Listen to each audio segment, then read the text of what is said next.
Pagi ni macam biasa nampaknya cuaca ni macam nak hujan lagi, dah berat sangat dekat atas tu, dah gelap dah. Jadi pagi-pagi ni sementara tu ada sinar sikit ni, saya cek tanah pun dah agak kering. Jadi saya nak tuai bawang ni dulu sebab saya takut nanti lambat sangat nanti dia membusuk pula. Tengok ubi-ubi dia tu cantik je, membulat je kat situ kan.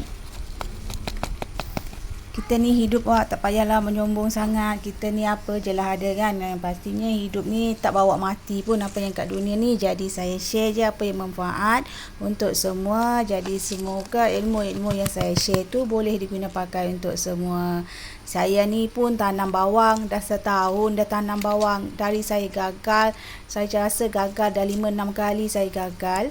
Akhirnya saya berjaya jumpa tips dan bagaimana cara penjagaan yang sebaiknya untuk tanam bawang merah ni walaupun cuaca hujan. Jadi saya tetap berhasil juga. Tengok ubi dia ni bulat je, cantik je kan.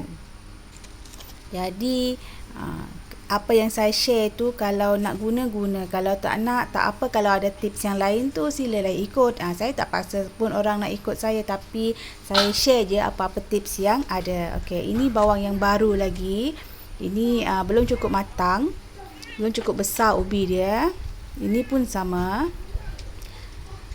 Saya tuai bawang setiap minggu. Jadi inilah hasilnya. Kalau musim hujan, bawang tu akan cepat busuk. Jadi kita kena tuai pada kalau ada panas sikit tu kita tuai. Tapi jangan basuh ubi bawang. Okey, ini hasil dia.